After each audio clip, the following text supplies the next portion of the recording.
On CBS Sports Network at 8 Eastern, our friend Jordan Giorgio will be on the sidelines for UCLA at UNLV. The Rebels already 2-0 on the season. UCLA still looking for its first win. A great start in Vegas for new head coach Dan Mullen.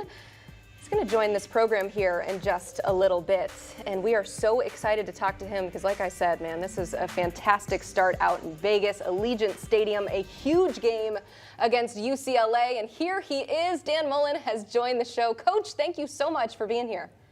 Yeah, it's great to be with you guys this morning. It's an exciting day. We're ready for some great West Coast football. Keep everybody entertained all night long. We are certainly ready for it as well. And you're joking a little bit before you came on. You miss being in our shoes. You were in our shoes for 3 years, and a little bit has changed in the sport since you were last a head coach. So what has been the biggest transition, maybe toughest transition of getting back into it on this side? Yeah, I don't know toughest. I know you guys have a much longer day today than I do, right? I mean, you're there from beginning to end waiting for us to play that late night game. We get to relax, walk through, prepare all day. But I think the biggest thing, just, how college football, the makeup of college football, when you're looking at the transfer portal, when you look at NIL, the unique things, it becomes your team as a head coach day one. I think the first year after I left is really when that started, right? Where when you take over a program, the number of transfers that come in because of the portal, a lot of times you used to inherit a lot of players trying to change the culture of a program. Really, day one, that's you, and that's the responsibility you have as a head coach, and that's what we've taken on. I think, I learned last week we had the least number of returning starters of any team in all of college football, but that's okay. We still view that we're a good football team, and we got to go find ways to win. We put a roster together. Guys are working hard, and we got to find a way to go compete for a championship.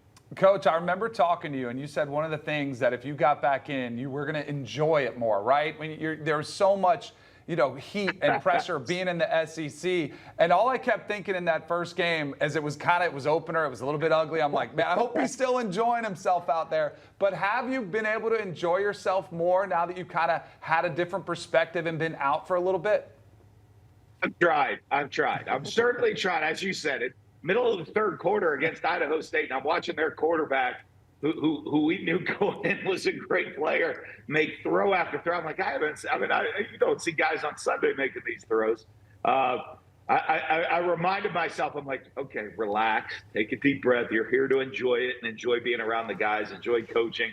And it worked out. We came back, we found a way to win that one. The big win last week against Sam Houston. What's been fun in how the games have gone out is for us is it allows us to coach and teach an awful lot. If everything just would have gone great the first two games, I think our guys would have said, hey, we got the answers. In our first two games not going the right way, we've really enjoyed it winning, but it's allowed us to coach and teach little errors that we needed to get fixed. And the guys, it's really obvious things to them. And the attention to detail. We're much more attention to detail last week than we were in week one, and we need to take that same huge step this week against UCLA. Hey, Coach, your senior defensive back, Amaris Brown, who's off to a hot start, by the way, 2 interceptions, 2 sacks.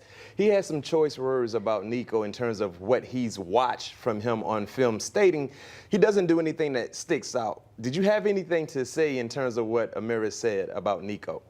I think they were asking him, like he was a 5-star player. What sticks out about him? You have to go against a 5-star player. And I think Amaris said, he's played during his career. He's a 5th-year senior. During his career, Kansas State at South Florida. They've played Alabama. They've played Tennessee. They've played all these teams with 5-star quarterbacks. And so I think his thought was, watching him, he's an excellent player, but there's nothing that sticks out more to him than all the other 5-star guys I've played throughout my career. Coach, do you like that type of conversation coming from your star defensive back before a game? Yeah, I like honesty. I mean, I think that's a big deal. When you look at it, when you look at Nico, we think he's a really, really talented player. I don't know. I don't have the list of everybody that he's gone against throughout his career. But when you look at it, and I look at all of our guys, and it's the one unique thing with the transfer portal is, they're going to sit there and say, hey, we've gone against great players from other schools. I've gone against national championship quarterbacks. I've gone against Heisman Trophy winners, different guys at different stages of their career. And when you go through our secondary, guys that have transferred from the Big Ten, guys that have transferred from the SEC. They've gone against great players week in and week out throughout their career. So I think that's one thing that does get different in today's world. A lot of times when you look and say, hey, okay, guys that have been at UNLV and you played a lot of Mountain West players and you're playing against a major opponent, twice, hopefully a couple times a year. I'm trying to schedule up and play anybody that'll play us.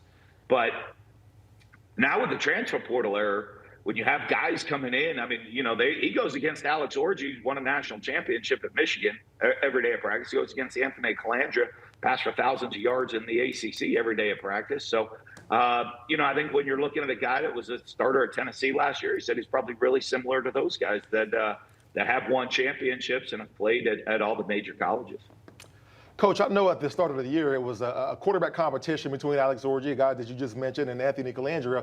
And now we've seen Anthony kind of settle in that spot. How impressed have you been with Anthony and his decision-making? Because he seems to make the right decisions at the right time for your team. Well, he's done a really good job of that. I think that was the biggest one coming in is I knew he was really talented.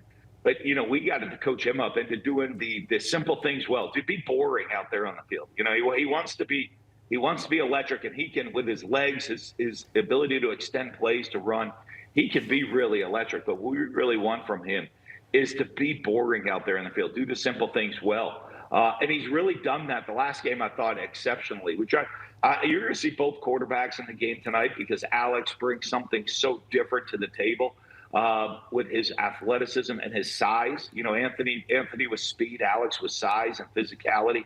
And can still throw the ball really well. So I think they're a great combination out there that we can give us a lot of another kind of group of weapons to use besides running back and receiver, to have those quarterbacks come at you with different ways. And, both of them being experienced veteran guys, they're there, they want to win, they know how to win.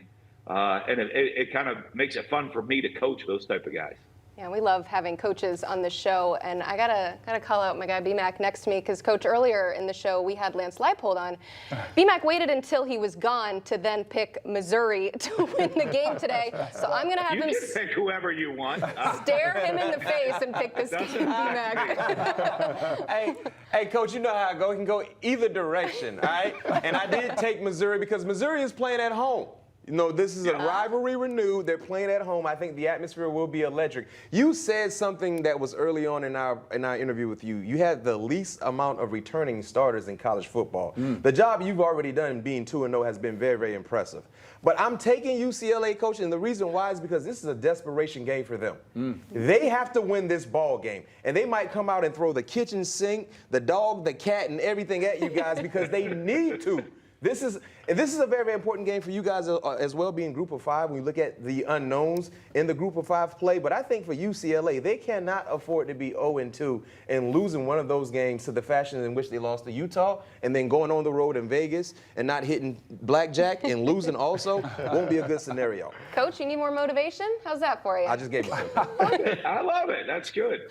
What's Beanie and Danny going on? But you got me here. Exactly. Throw it up there. I'll give you mine, Coach. I like you guys. I think confidence is an amazing thing. I know you bring instilled a lot of confidence in that squad already. You've already got 2 wins under your belt, and I think Nico specifically and that UCLA team is searching for confidence right now. So I like you guys to pull off the upset. Coach, I love you guys as well to pull off the upset. I got you winning this. I love the wide receiver play in Jaden Bradley. I think he's done a phenomenal job. It's only gotten so much better.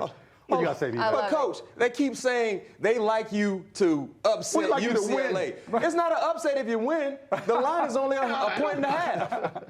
No, we wouldn't view this as an upset. I think, one of the hardest things for everybody in college football is they're still learning their teams, right? And we're learning our identity. And I think UCLA's learning their identity. And everybody's kind of finding out what they do well. It's so tough early in the season. And it's so hard to figure so many things out. I certainly hope we come out there, play really well today. But as you said, UCLA, there's a pretty small sample size on what they've done. They've got a lot of talent on their football team. Going to be a huge challenge for us.